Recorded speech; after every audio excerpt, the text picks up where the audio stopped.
ಇನ್ನು middle East ಯುದ್ಧದ ಪರಿಣಾಮ ರಾಯಚೂರಿನ ನಗರದ ಬಂಕ್ನಲ್ಲಿ ಎಲ್ಪಿಜಿ ಸ್ಟಾಕ್ ಖಾಲಿಯಾಗಿದೆ. ಯಾವಾಗ ಸ್ಟಾಕ್ ಬರುತ್ತೋ ಅನ್ನೋ ಆತಂಕದಲ್ಲಿ ಚಾಲಕರಿದ್ದಾರೆ. ಜನಪ್ರತಿನಿಧಿಗಳ ವಿರುದ್ಧ ಆಟೋ ಚಾಲಕರು ಆಕ್ರೋಶ ವ್ಯಕ್ತಪಡಿಸ್ತಾ ಇದ್ದಾರೆ. ಹೀಗೆ ಸಮಸ್ಯೆ ಆದ್ರೆ ಆಟೋ ಬಿಟ್ಟು ಕಳ್ಳತನಕ್ಕಿಳಿತಾರೆ. ಹೀಗಂತ ರಾಯಚೂರಿನಲ್ಲಿ ಆಟೋ ಚಾಲಕ ನಬೀರ್ ಪಾಷಾ ಹೇಳಿಕೆಯನ್ನ ಕೊಟ್ಟಿದ್ದಾರೆ. ತಮ್ಮ ನೋವನ್ನ ಹೇಳ್ಕೊಂಡಿದ್ದಾರೆ.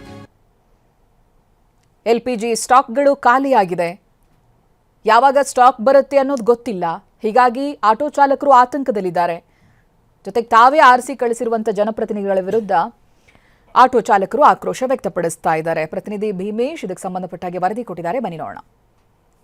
ರಾಯಚೂರಿನಲ್ಲಿ ಮತ್ತೆ ಆಟೋ ಗ್ಯಾಸ್ ಸಮಸ್ಯೆ ಎದುರಾಗಿರುವಂಥದ್ದು ಕಳೆದ 2 ದಿನಗಳ ಹಿಂದೆ ಸ್ಟಾಕ್ ಬಂದಿತ್ತು. ಆದರೆ ಈಗ ಮತ್ತೆ ಗ್ಯಾಸ್ ಸ್ಟಾಕ್ ಖಾಲಿಯಾಗಿರುವಂಥದ್ದು ಆಟೋ ಚಾಲಕರು ಕಂಗಾಲಾಗಿರುವಂತೆ ಮಾಡಿರುವಂಥದ್ದು ದೃಶ್ಯದಲ್ಲಿ ತಾವು ನೋಡ್ಬೋದು. ಬಂಕ್ನ ಎರಡೂ ಬದಿಯಲ್ಲೂ ಕೂಡ ಬಂಕ್ನ ಸಿಬ್ಬಂದಿ ಹಗ್ಗವನ್ನು ಕಟ್ಟಿ ಸ್ಟಾಕ್ ಇಲ್ಲ ಅನ್ನುವಂಥ ನಿಟ್ಟಿನಲ್ಲಿ ಸಿಬ್ಬಂದಿ ಕೂಡ ಹಗ್ಗ ಏನಿದೆ ಇದರ ಬಳಿ ನಿಂತು ಆಟೋ ಚಾಲಕರು ಯಾರು ಒಳಗಡೆ ಬರಬಾರ್ದು ಅನ್ನೋಂಥ ನಿಟ್ಟಿನಲ್ಲಿ ಯಾರು ಬಂದು ಗ್ಯಾಸ್ ಇದೆಯಾ ಇಲ್ವಾ ಅನ್ನೋಂಥದ್ದು ಕೇಳ್ತಾರೆ. ಅವ್ರಿಗೆ ಮಾಹಿತಿ ನೀಡುವಂಥ ಕೆಲಸವನ್ನು ಕೂಡ ಮಾಡ್ತಾ ಇದ್ದಾರೆ. ಆ ದೃಶ್ಯದಲ್ಲಿ ಅದನ್ನು ಕೂಡ ತಾವು ನೋಡ್ಬೋದು. ಹಗ್ಗವನ್ನು ಕಟ್ಟಿ ಸ್ಟಾಕ್ ಇಲ್ಲ ಅಂತ ಹೇಳಿ ಹೇಳ್ತಾ ಇದ್ದಾರೆ. ಬರೀ 2 ದಿನಕ್ಕೆ ಇಡೀ ಸ್ಟಾಕ್ ಖಾಲಿಯಾಗಿರುವಂಥದ್ದು ಮತ್ತೆ ಆಟೋ ಚಾಲಕರು ಆತಂಕದಲ್ಲಿ ಸಿಲುಕುವಂತೆ ಮಾಡಿರುವಂಥದ್ದು ದೃಶ್ಯದಲ್ಲಿ ತಾವು ನೋಡ್ಬೋದು. ಆಟೋ ಚಾಲಕರು ಬಂದು ವಾಪಸ್ ಹೋಗುವಂತಹ ಕೆಲಸ ಮಾಡ್ತಾ ಇದ್ದಾರೆ. ಏನೋ ಸಮರ್ಪಕವಾಗಿ ಗ್ಯಾಸ್ ಏನಿದೆ ಇದು ಸರಿಯಾಗಿ ಸಿಗ್ತಿಲ್ಲ ಕಳೆದ 15 ದಿನಗಳ ಇಂದ ಅಂತೇಳಿ ಆ ದೃಶ್ಯದಲ್ಲಿ ನೋಡ್ಬೋದು. ಸಂಪೂರ್ಣವಾಗಿ ಬಂಕ್ನ ಬಂದ್ ಮಾಡಿದ್ದಾರೆ. ಏನೋ ಮತ್ತೆ ಯಾವಾಗ ಗ್ಯಾಸ್ ಸ್ಟಾಕ್ ಬರುತ್ತೆ ಅನ್ನುವಂಥದ್ದೇ ಗೊತ್ತಿಲ್ಲ. ಹೀಗಾಗಿ ಸಾಕಷ್ಟು ಆತಂಕದಲ್ಲಿ ಆಟೋ ಚಾಲಕರು ಇರುವಂಥದ್ದು. ಈಗ ಇದೇ ರೀತಿ ಕಂಟಿನ್ಯೂ ಆದರೆ ನಮ್ಮ ಬದುಕು ಯಾವ ರೀತಿ ನಡೆಸಬೇಕು ಅನ್ನೋಂಥ ನಿಟ್ಟಿನಲ್ಲಿ ಆಟೋ ಚಾಲಕರು ಅಳಲನ್ನು ತೋಡ್ಕೋತಾ ಇದ್ದಾರೆ. ನಮ್ಮ ಜೊತೆ ಮಾತನಾಡಲಿಕ್ಕೆ ಆಟೋ ಚಾಲಕರಿದ್ದವ್ರು ಮಾತಾಡ್ತೀನಿ.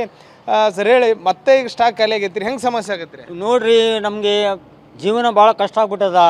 6 ದಿವಸ ಬಂದ್ ಮಾಡಿ ಮತ್ತು ಭಾಳ ಕಷ್ಟ ಆಗ್ಬಿಟ್ಟಿತ್ತು. ಊಟಕ್ಕೆ ಇದು ಮಾಡಿದ್ವಿ ನಾವು.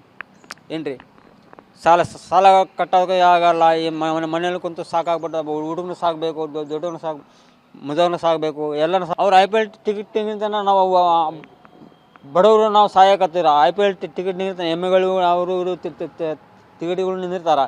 ನಾವು ಬಡವರು ಸಾಯಕತ್ತೀವಿ. ನಾವು ಇಲ್ಲಿ ಆಟೋ ಚಾಲಕರು ದಿನ ದುಡಿದ್ರೆ ಊಟ, ಇಳಿದ್ರೆ ಇಲ್ಲ ಉಪವಾಸ ನಮಗೆ. ಏನ್ರಿ, ನೀವು ಬಂಕ್ ಬಂದ್ ಮಾಡ್ಕೊಂಡು ಕುಂತಾರೆ ನಾವು ಹೆಂಗೆ ಜೀವನ ಮಾಡಬೇಕು? ಕಳ್ತನ ಮಾಡೋಕೆ ಶುರುವಾಗ್ತದೆ ನೋಡ್ರಿ. ಇದು ಆಟೋ ಚಾಲಕರಳಲು ಇದು ಹೀಗೆ ಕಂಟಿನ್ಯೂ ಆದರೆ ಖಂಡಿತವಾಗಲೂ ಆಟೋ ಚಾಲಕರ ಸ್ಥಿತಿ ಹದಗೆಟ್ಟು ಹೋಗುತ್ತೆ ಅನ್ನೋಂಥ ಅಳಲನ್ನು ತೋಡ್ಕೋತಾ ಇರುವಂಥದ್ದು. ಕ್ಯಾಮ್ರಾ ಪರ್ಸನ್ ವಾಸುದೇವ್ ಜೊತೆ ಭೀಮೇಶ್ ಪೂಜಾರಿ, TV9 ರಾಯಚೂರು.